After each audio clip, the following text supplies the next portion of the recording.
Good morning, dear students. So, today the chapter which we will discuss is chapter number 6, The Making of a Scientist.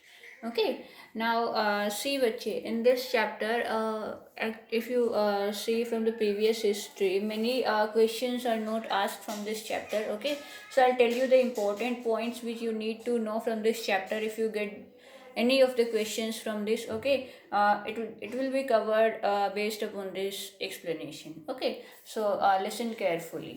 देखो बच्चे, the making of a scientist, बहुत से बच्चों को ये chapter easy नहीं लगता है या उनका इंटरेस्ट नहीं बनता है, because here the life of a scientist is explained और what were his achievements throughout his life, कैसे what how was his journey to become a scientist. Okay, all these things are explained. कोई story नहीं है ये chapter आपका. Okay, so see the main points of this chapter कि जिस scientist के बारे में यहाँ पर बात हो रही है, रिचर्ड ई ब्राइट. ओके, वो अपनी मदर के सिंगल चाइल्ड थे. मीन्स उनके कोई सिबलिंग्स नहीं थे, कोई बहन भाई नहीं थे. He was a single child. Okay, और बचपन से ही was very curious to learn new things. ठीक है, उन्हें हर नई नई चीज़ों को जानने की बहुत जिज्ञासा रहती थी और उनका जो स्पेशल इंटरेस्ट दिखाई, क्योंकि वहाँ पर उनके आसपास भी, जहाँ वो रहते थे पेनिसिल्वेनिया में, वहाँ आसपास इतने उनके बच्चे नहीं थे जिनके साथ वो फुटबॉल खेल के या और कोई जो आउटडोर गेम्स खेल होते हैं उनको खेल के अपना टाइम स्पेंड कर सके. वो वहाँ भी अकेला ही था और वो अपना टाइम कैसे स्पेंड किया करता था कि बटरफ्लाइज को कलेक्ट करके या जो रॉक्स होते हैं पुराने उनको कलेक्ट करके. तो ये सब उसकी हॉबीज़ भी थी. इनको कलेक्ट करके वो अपना लेजर टाइम स्पेंड किया करता था. ओके, अब जब वो सेकंड ग्रेड में थे, ओके, कि अभी तक उन्होंने, जब वो उससे भी पहले जब वो किंडरगार्टन में थे, तब तक वो 25 जो है बटरफ्लाई की स्पीशीज़ कलेक्ट कर चुके थे. यानी कि उनका इंटरेस्ट इतना ज़्यादा था बचपन से ही. और जब वो सेकंड क्लास में हुए, सेकंड क्लास में, तब उन्होंने, क्योंकि वो पहले ही 25 स्पीशीज़ कलेक्ट कर चुके थे, और जब वो सेवेंथ, और इनकी जो मदर हैं उन्होंने उनकी इस जर्नी में उनका बहुत साथ दिया बच्चे. और कैसे साथ दिया कि क्योंकि उनके फादर नहीं थे बचपन से ही, उनकी मदर ने ही उनका हर चीज़ में कि कैसे इसके लिए मैं नई नई चीज़ें लाते रहूँ लर्निंग का, क्योंकि उन्हें अपने बच्चे का पता था कि he is very curious to know new things. तो वो हमेशा उनके लिए टेलीस्कोप्स या जो भी साइंटिफिक रिलेटेड इंस्ट्रूमेंट्स होते हैं वो सभी लेकर आती रहती थी, ताकि उनके बच्चे का इंटरेस्ट उस चीज़ में बना रहे. ओके, और उनके लिए वो एक बुक भी लेकर आई, the monarch of species X. Okay, जिससे पढ़कर, जिसके लिए आप कह सकते हो कि उस बुक ने ही इसके लिए, साइंटिस्ट के लिए, हमारी साइंटिफिक दुनिया के जैसे कि दरवाजे खोल दिए हों. ठीक है, तो उस बुक को पढ़ के रिचर्ड को काफ़ी नॉलेज मिली कि कितनी और बटरफ्लाई की स्पीशीज़ होती हैं. और उसके एंड में बुक में एक और चीज़ लिखी थी कि जो साइंटिस्ट थे डॉक्टर फ्रेडरिक, उन्होंने इनविटेशन दिया हुआ था रीडर्स को कि जो भी वॉलंटियर रीडर्स हैं, if they want to come and help me in tagging butterflies, ठीक है, कि उनको जो भी बटरफ्लाइज टैग करने में हेल्प करना चाहते हैं वो वहाँ पर यूनिवर्सिटी में आ सकते हैं. तो रिचर्ड की मदर ने उनको कॉल किया, क्योंकि वो चाहती थी कि ई ब्राइट वहाँ पर जाएं, रिचर्ड वहाँ पर जाएं और उनकी हेल्प करें. Okay, so he went there और उस काम में वो लग भी गए.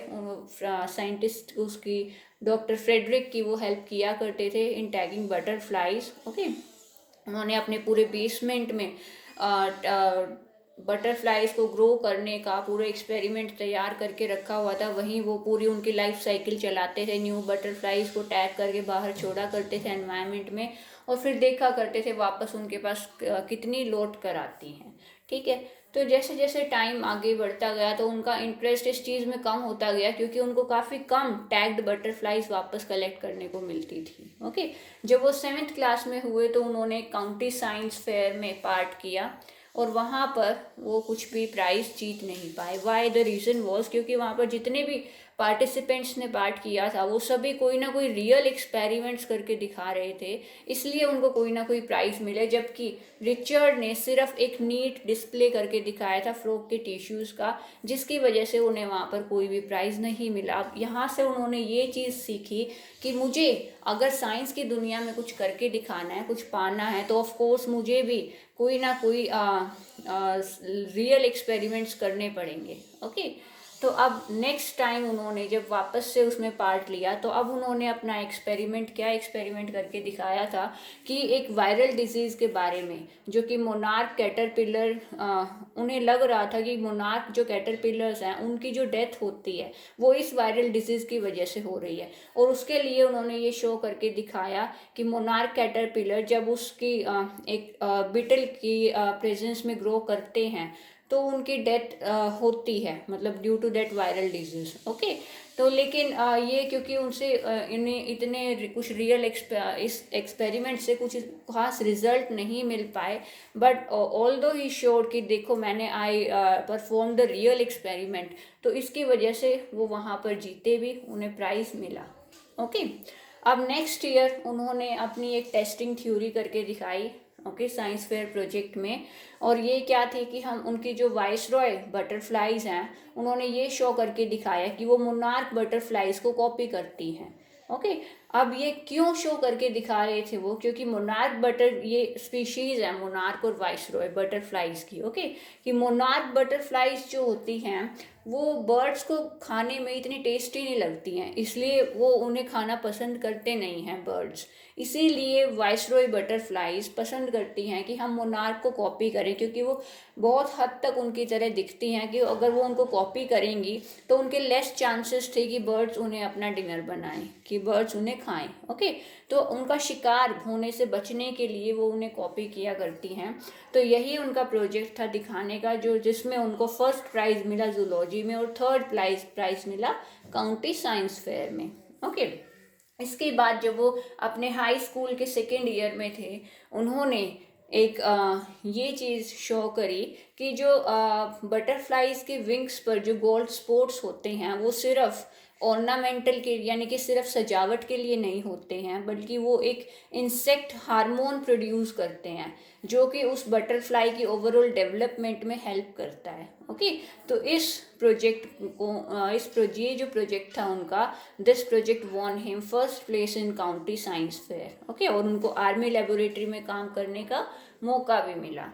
ओके, आफ्टर दिस उन्होंने अपनी सेल थ्योरी पे काम किया। जो सेल थ्योरी वो देना चाहते थे उसके लिए उन्हें आइडियाज़ मिले कि कैसे सेल जो है हम वो ब्लूप्रिंट को रीड कर सकता है, यानी कि जो डीएनए का होता है, जैसे कि डीएनए हमारा हेरिडिटरी को कंट्रोल करता है, हमारी पूरी जो लाइफ साइकिल है उसका ब्लूप्रिंट होता है। ओके, तो उसकी हेल्प से उन्होंने उसको आइडियाज़ मिले अपनी सेल थ्योरी के। ठीक है, तो ये सब उनकी मेन अचीवमेंट्स थी बच्चे, जो उन्होंने अपनी पूरी लाइफ में की। और जो सेल थ्योरी के ऊपर उन्होंने जो साइंटिफिक जर्नल थी, बहुत ही रिनाउंड इंटरनेशनल जर्नल थी, उसमें अपने एक रूममेट के साथ मिलकर अपनी पूरी सेल थ्योरी पेपर पे लिखी और उसे पब्लिश भी कराया। And this was very highly reputed renowned journal, क्योंकि वो इतनी आसानी से किसी का भी काम अपने जर्नल में पब्लिश नहीं किया करते थे, लेकिन उन्होंने इनका किया और काफ़ी फेमस रही उनकी ये सेल थ्योरी। ओके, और उनके apart from being a scientist he had many other interests also, कि वो चैम्पियन डिबेटर भी थे। ओके, पब्लिक स्पीकर भी थे, उनका कैनोइंग में, फोटोग्राफी, इन सभी चीज़ों में भी इंटरेस्ट था। ओके, तो ये सभी क्वालिटीज़ थी उनके अंदर। ऐसे ही नहीं वो अपनी लाइफ में साइंटिस्ट बन गए, उनके अंदर बहुत अंदर से ही बहुत क्यूरियोसिटी थी नई नई चीज़ों को सीखने की, कुछ कर दिखाने की। सिर्फ वो कोई प्राइज़ जीतने के ही इरादे से किसी कंपटीशन में पार्ट नहीं लेते थे कि उन्हें ये प्राइज़ ही गेन करना है, लेकिन वो अपने काम को बेहतर तरीके से करके दिखाने और उस काम को आगे बढ़ाने, यानी कि उस काम से उन्हें कोई रिजल्ट मिले। ठीक है, इसलिए वो चाहते थे कि मैं जो जिस भी कंपटीशन में पार्ट लूँ उसमें जीतूँ, कि वो किसी के लिए भी बहुत अच्छे कॉम्पिटिटर थे। Okay, so this was all about this chapter, the making of a scientist. Okay, start learning the question answers. If you get any doubt you may ask me. Thank you बच्चे।